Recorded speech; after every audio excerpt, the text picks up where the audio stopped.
Buen día, buena tarde, buena noche. Gracias por seguir este maravilloso libro, Cómo ganar amigos e influir sobre las personas. Hoy les presentamos la primera parte, técnicas fundamentales para tratar con el prójimo. Así es que no te lo pierdas. Alimenta tu mente con información que proteja tu imaginación. Primera parte. Técnicas fundamentales para tratar con el prójimo. Si quieres recoger miel, no des puntapiés a la colmena. El 7 de mayo de 1937, la ciudad de Nueva York presenció la más sensacional caza de un hombre jamás conocida en esta metrópoli.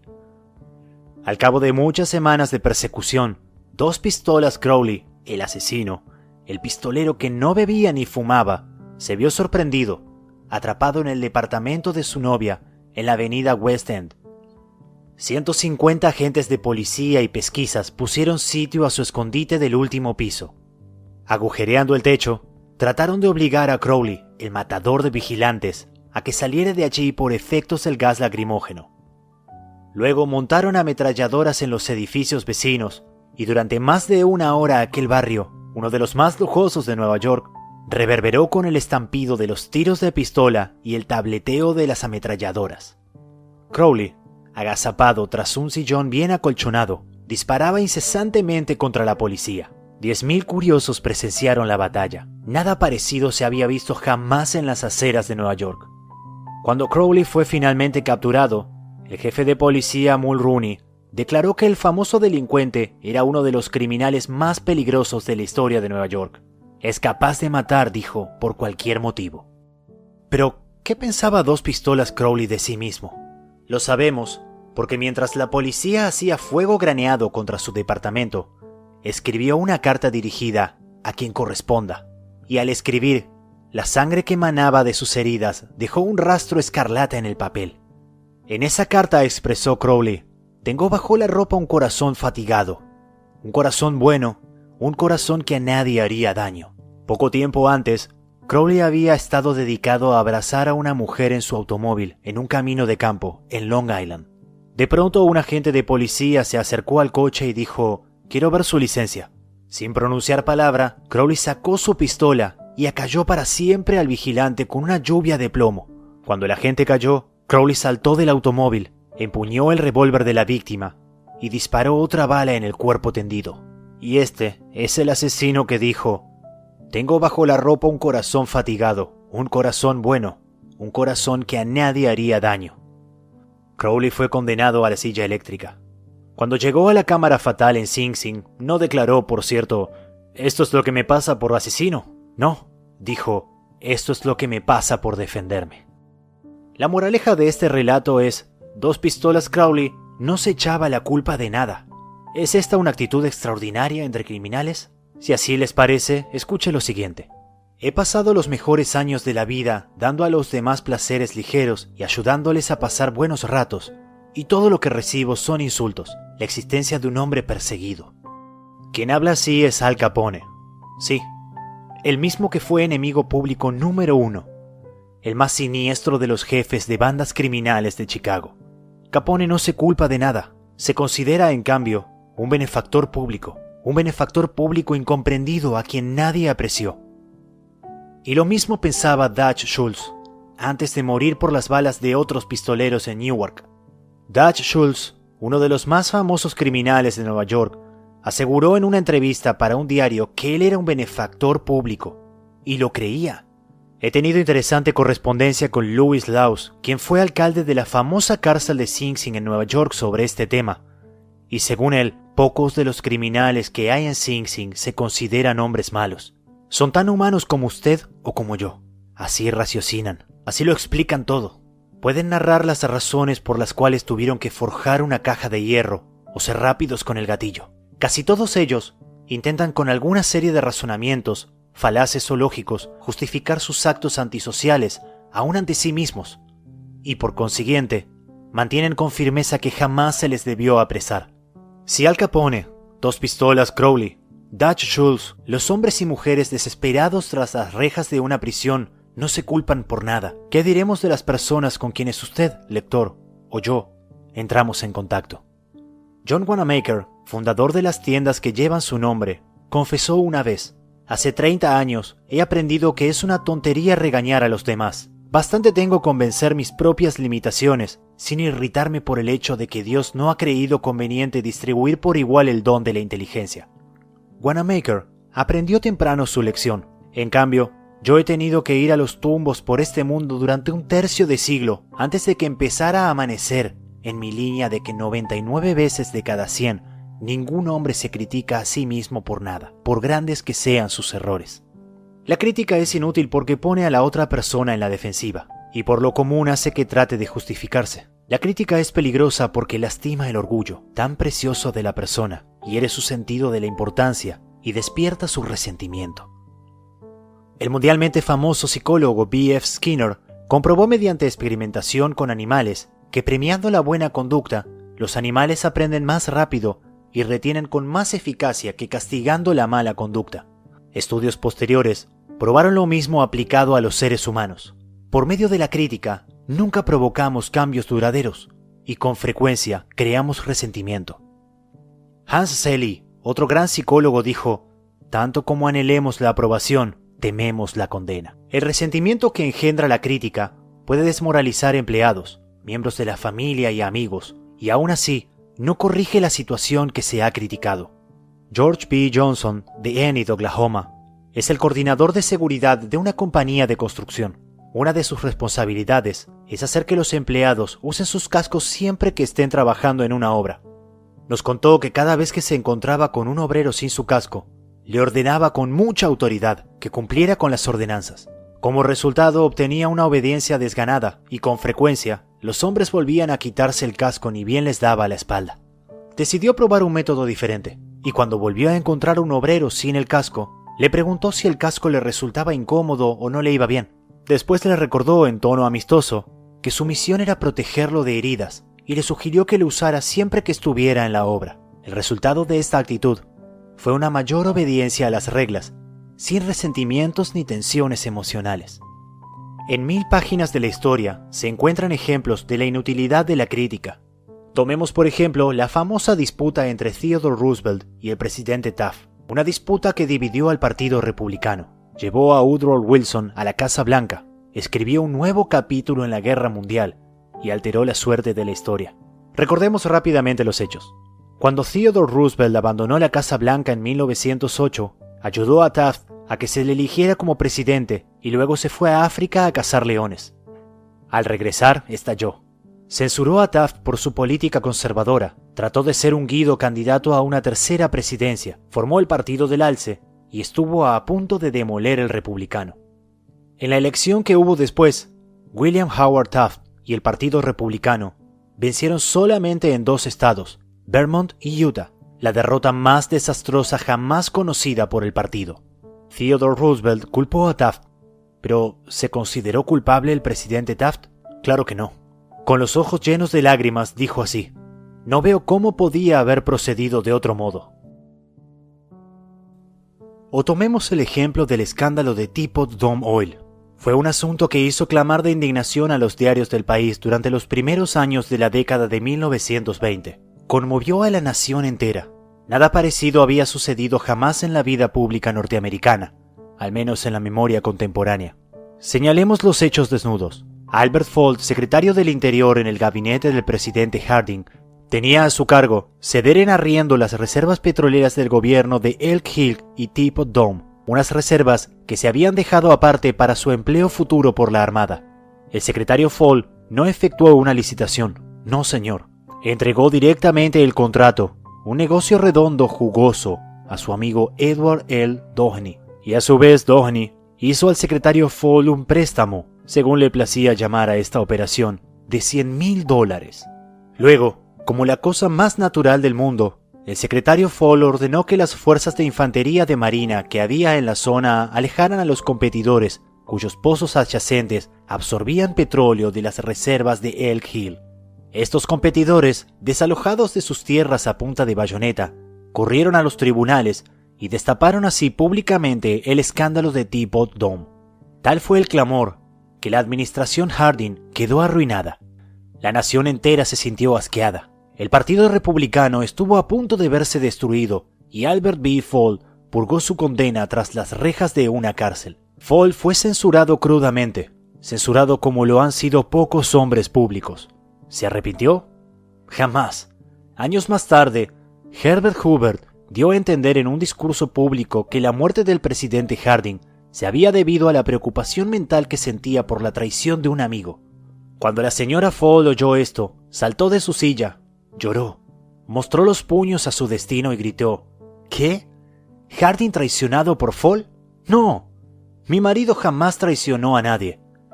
Todo el oro del mundo no alcanzaría a tentar a mi esposo a cometer un delito. Él fue el traicionado. A él fue a quien crucificaron.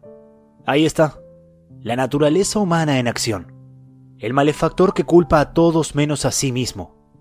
Todos somos iguales, de modo que cuando usted o yo nos veamos inclinados, un día cualquiera, a criticar a alguien, recordemos a Al Capone, a Dos Pistolas Crowley y a Albert Fall.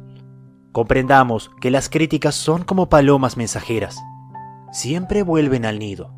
Comprendamos que la persona a quien queremos corregir y censurar tratará de justificarse probablemente de censurarnos a su vez, o como el amable Taft de decir: no veo cómo podría haber procedido de otro modo.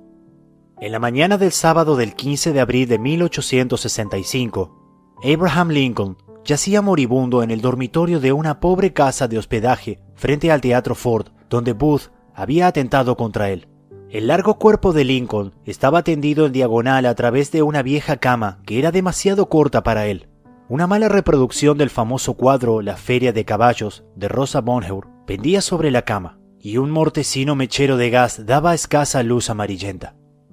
Cuando Lincoln agonizaba, el secretario de guerra Stanton dijo: «Aquí yace el más perfecto gobernante que ha conocido jamás el mundo». ¿Cuál era el secreto de los triunfos de Lincoln en su trato con los hombres? Yo he estudiado durante 10 años la vida de Abraham Lincoln y dediqué 3 años enteros a escribir y repasar un libro titulado Lincoln, el desconocido. Creo haber hecho un estudio tan detallado y minucioso de la personalidad y la vida privada de Lincoln como es posible que haga un ser humano. Realicé un estudio especial del método de Lincoln para tratar con sus semejantes. ¿Se dedicaba a criticarlos? Sí. Pues cuando era joven en el Valle Pigeon Creek de Indiana, no solamente criticaba, sino que escribía cartas y poemas para burlarse de los demás y los dejaba en los caminos campestres en la seguridad de que alguien los encontraría. Una de estas cartas despertó resentimientos que duraron toda una generación.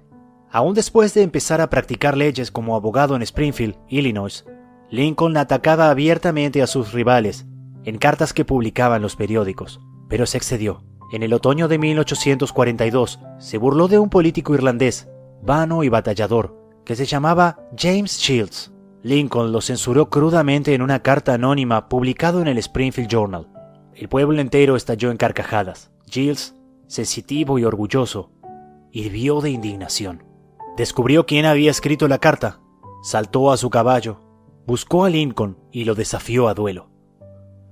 Lincoln no quería pelear, se oponía a los duelos, pero no pudo evitarlo sin menoscabo para su error. Tuvo la elección de las armas. Como tenía brazos muy largos, escogió sables de caballería.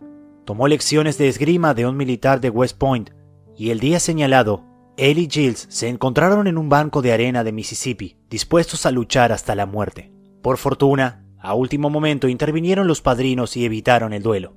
Ese fue el incidente personal más significativo en la vida de Lincoln. Resultó para él una lección de valor incalculable en el arte de tratar con los demás. Nunca volvió a escribir una carta insultante, nunca volvió a burlarse del prójimo, y desde entonces casi nunca criticó a los demás.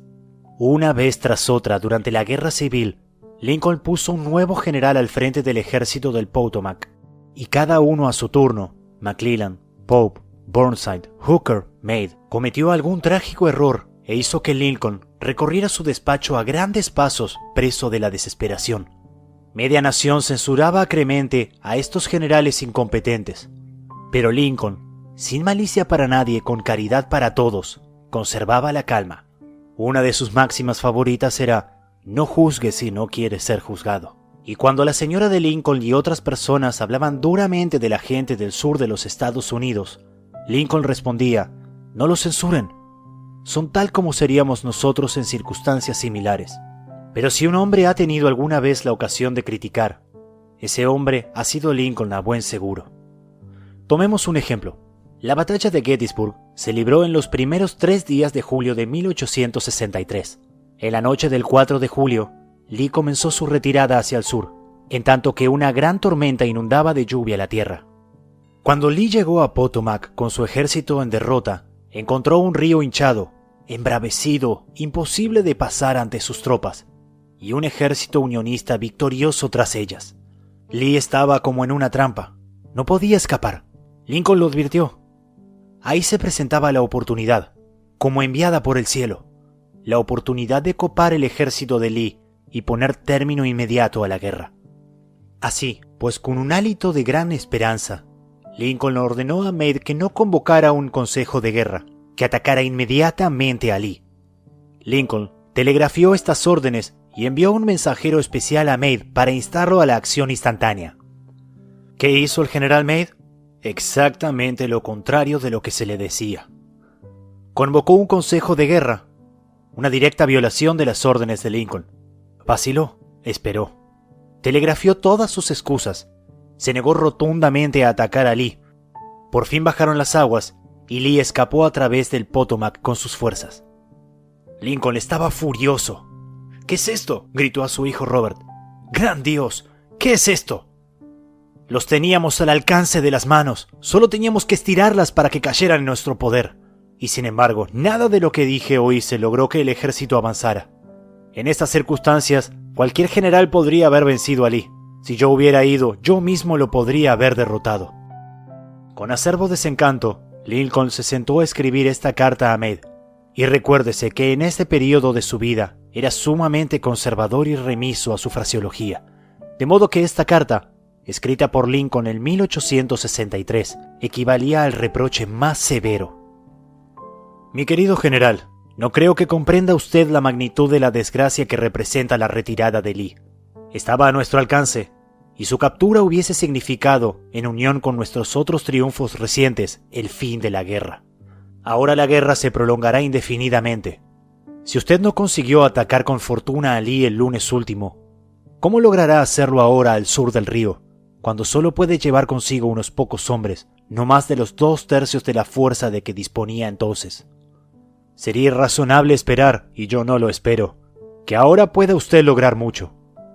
Su mejor oportunidad ha desaparecido, y estoy indeciblemente angustiado a causa de ello. ¿Qué habrá hecho Meade al leer esta carta? Meade no vio jamás esta carta. Lincoln no la despachó. Fue hallada entre los papeles de Lincoln después de su muerte. Creo, y esto es solo una opinión, que después de escribirla, Lincoln miró por la ventana y se dijo: un momento, tal vez no debería ser tan precipitado. Me es muy fácil aquí sentado en la quietud de la Casa Blanca ordenar a Meade que ataque. Pero si hubiese estado en Gettysburg y hubiese visto tanta sangre como ha visto Meade en la última semana, y si mis oídos hubiesen sido horodados por los clamores, los gritos de los heridos y moribundos, quizás no habría tenido tantas ansias de atacar. Si yo tuviese el tímido temperamento de Meade, quizás habría hecho lo mismo que él. De todos modos, es agua que ya ha pasado bajo el puente. Si envío esta carta, calmaré mis sentimientos, pero haré que Meade trate de justificar sus actos. Haré que él me censure a su vez. Despertaré resquemores, disminuiré su utilidad futura como comandante, y lo llevaré acaso a renunciar al ejército. Y Lincoln dejó a un lado la carta, porque por amarga experiencia había aprendido que las críticas y reproches acerbos son casi siempre inútiles. Theodore Roosevelt ha dicho que cuando, como presidente, se veía ante algún grave problema, solía reclinarse en su sillón y mirar un gran cuadro de Lincoln que había sobre su escritorio en la Casa Blanca y preguntarse entonces: ¿qué haría Lincoln si se viera en mi lugar? ¿Cómo resolvería este problema? La próxima vez que sintamos la tentación de reprocharle algo a alguien, saquemos un billete de $5 del bolsillo, miremos el retrato de Lincoln y preguntémonos: ¿cómo resolvería Lincoln este problema si estuviera en mi lugar? Mark Twain solía perder la paciencia y escribía cartas que quemaban el papel. Por ejemplo, una vez le escribió a un hombre que había despertado su ira: lo que usted necesita es un permiso de entierro. No tiene más que decirlo y le conseguiré uno. En otra ocasión, le escribió a un editor sobre los intentos de un corrector de pruebas de mejorar mi ortografía y puntuación. Ordenó lo siguiente: imprima de acuerdo con la copia que le envío y que el corrector hunda sus sugerencias en las gachas de su cerebro podrido. Mark Twain se sentía mejor después de escribir estas cartas hirientes. Le permitían descargar presión. Y las cartas no hacían daño a nadie porque la esposa del escritor las desviaba discretamente. Nunca eran despachadas. ¿Conoce usted a alguien a quien desearía modificar, irregular y mejorar? Bien, espléndido. Yo estoy a su favor, pero ¿por qué no empezar por usted mismo? Desde un punto de vista puramente egoísta, eso es más provechoso que tratar de mejorar a los demás. Sí, y mucho menos peligroso. No te quejes de la nieve en el techo del vecino, sentenció Confucio, cuando también cubre el umbral de tu casa. Cuando yo era aún joven y trataba empeñosamente de impresionar bien a los demás, escribí una estúpida carta a Richard Harding Davis, autor que por entonces se destacaba en el horizonte literario de los Estados Unidos. Estaba preparando yo un artículo sobre escritores y pedí a Davis que me contara su método de trabajo. Unas semanas antes, había recibido de no sé quién una carta con esta nota al pie, dictada pero no leída. Me impresionó mucho. Pensé que quien escribía debía ser un personaje importante y muy atareado. Yo no lo era, pero deseaba causar gran impresión a Richard Harding Davis, y terminé mi breve nota con las palabras dictada pero no leída. Él no se preocupó siquiera por responderme. Me devolvió mi nota con esta frase cruzada al pie: su mala educación solo es superada por su mala educación. Es cierto que yo no había cometido un error y quizás mereciera el reproche, pero por ser humano me hirió. Me hirió tanto que 10 años más tarde, cuando leí la noticia de la muerte de Richard Harding Davis, la única idea que persistía en mi ánimo, me avergüenza admitirlo, era el reproche que me había hecho. Si usted o yo queremos despertar mañana un resentimiento que puede perdurar décadas y seguir ardiendo hasta la muerte, no tenemos más que hacer alguna crítica punzante. Con eso basta, por seguro que estemos de que la crítica sea justificada. Cuando tratamos con la gente, debemos recordar que no tratamos con criaturas lógicas. Tratamos con criaturas emotivas, criaturas erizadas de prejuicios e impulsadas por el orgullo y la vanidad. Las críticas acerbas hicieron que el sensitivo Thomas Hardy, uno de los más notables novelistas que ha enriquecido la literatura inglesa, dejara de escribir novelas para siempre. Las críticas llevaron a Thomas Chatterton, el poeta inglés, al suicidio. Benjamin Franklin, carente de tacto en su juventud, llegó a ser tan diplomático, tan diestro para tratar con la gente, que se lo nombró embajador norteamericano en Francia. El secreto de su éxito: no hablaré mal de hombre alguno, dijo, y de todos diré todo lo bueno que sepa. Cualquier tonto puede criticar, censurar y quejarse, y casi todos los tontos lo hacen, pero se necesita carácter y dominio de sí mismo para ser comprensivo y capaz de perdonar. Un gran hombre, aseguró Carlyle, demuestra su grandeza por la forma en que trata a los pequeños. Bob Hoover, famoso piloto de pruebas y actor frecuente en espectáculos de aviación, volvía una vez a su casa en Los Ángeles de uno de estos espectáculos que se había realizado en San Diego. Tal como se describió el accidente en la revista Operaciones de Vuelo, a 100 metros de altura los dos motores se apagaron súbitamente. Gracias a su habilidad, Hoover logró aterrizar, pero el avión quedó seriamente dañado, pese a que ninguno de sus ocupantes resultó herido.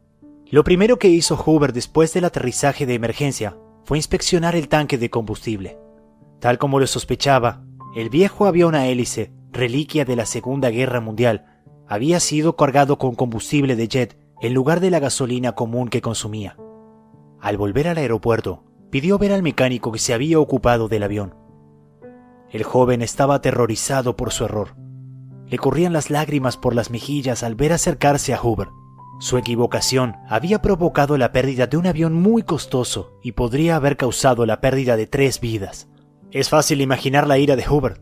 Es posible suponer la tormenta verbal que podía provocar semejante descuido en ese preciso y soberbio piloto. Pero Hoover no le reprochó nada, ni siquiera lo criticó. En lugar de eso, puso sus brazos sobre los hombros del muchacho y le dijo: «Para demostrarle que estoy seguro de que nunca volverá a hacerlo, quiero que mañana se ocupe de mi F-51». Con frecuencia los padres se sienten tentados de criticar a sus hijos. Quizás el lector espera que yo le diga, no lo haga, pero no lo haré. Solo voy a decirle que antes de criticarlos, lea uno de los clásicos del periodismo norteamericano, Papá Olvida. Apareció por primera vez como editorial en el diario People's Home Journal. Lo volveremos a publicar con permiso del autor, tal como fuera condensado en la revista Selecciones del Reader's Digest. Papá Olvida es una de esas piecitas que, escritas en un momento de sentimiento sincero, da en la cuerda sentimental de tantos lectores que termina siendo un trozo favorito. Desde que apareció por primera vez hace unos 15 años, ha sido reproducida, nos dice el autor, W. Livington Learn, en centenares de revistas y diarios del país entero. También se la ha publicado infinidad de veces en muchos idiomas extranjeros. He dado permiso para que se leyera en aulas, iglesias y conferencias. Se la ha transmitido muchas veces por radiotelefonía. Ha aparecido en revistas y periódicos de colegios y escuelas. Papá Olvida, W. Livingstone Learned. Escucha, hijo, voy a decirte esto mientras duermes. Una manecita metida bajo la mejilla y los rubios rizos pegados a tu frente humedecida. He entrado solo a tu cuarto.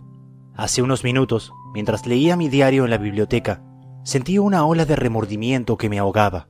Culpable vine junto a tu cama. Esto es lo que pensaba, hijo. Me enojé contigo. Te regañé cuando te vestías para ir a la escuela porque apenas te mojaste la cara con una toalla. Te regañé porque no te limpiaste los zapatos. Te grité porque dejaste caer algo al suelo. Durante el desayuno te regañé también.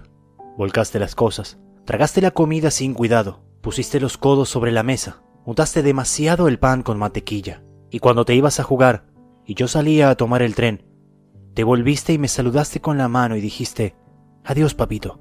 Y yo fruncí el entrecejo y te respondí, ten erguidos los hombros. Al caer la tarde todo empezó de nuevo. Al acercarme a casa te vi, de rodillas jugando en la calle. Tenías agujeros en las medias. Te humillé ante tus amiguitos al hacerte marchar a casa delante de mí.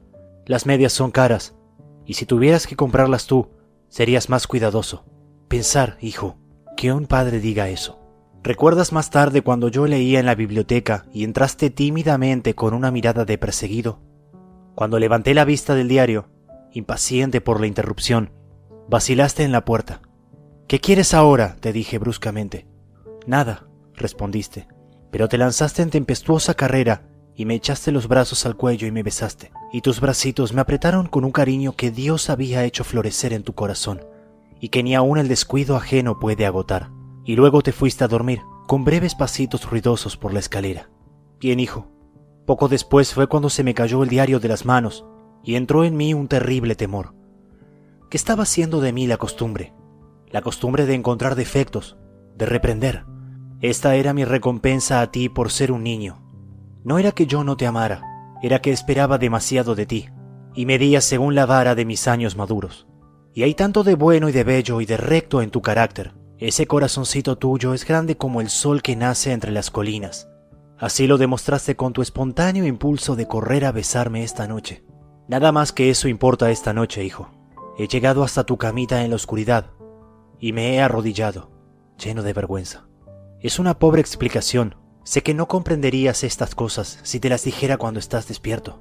Pero mañana seré un verdadero papito. Seré tu compañero y sufriré cuando sufras y reiré cuando rías. Me morderé la lengua cuando esté por pronunciar palabras impacientes. No haré más que decirme como si fuera un ritual. No es más que un niño pequeñito. Temo haberte imaginado hombre, pero al verte ahora, hijo, acurrucado, fatigado en tu camita, veo que eres un bebé todavía. Ayer estabas en los brazos de tu madre, con la cabeza en su hombro. He pedido demasiado, demasiado. En lugar de censurar a la gente, tratemos de comprenderla. Tratemos de imaginarnos por qué hacen lo que hacen. Eso es mucho más provechoso y más interesante que la crítica. Y de hecho surge la simpatía, la tolerancia y la bondad. Saberlo todo es perdonarlo todo.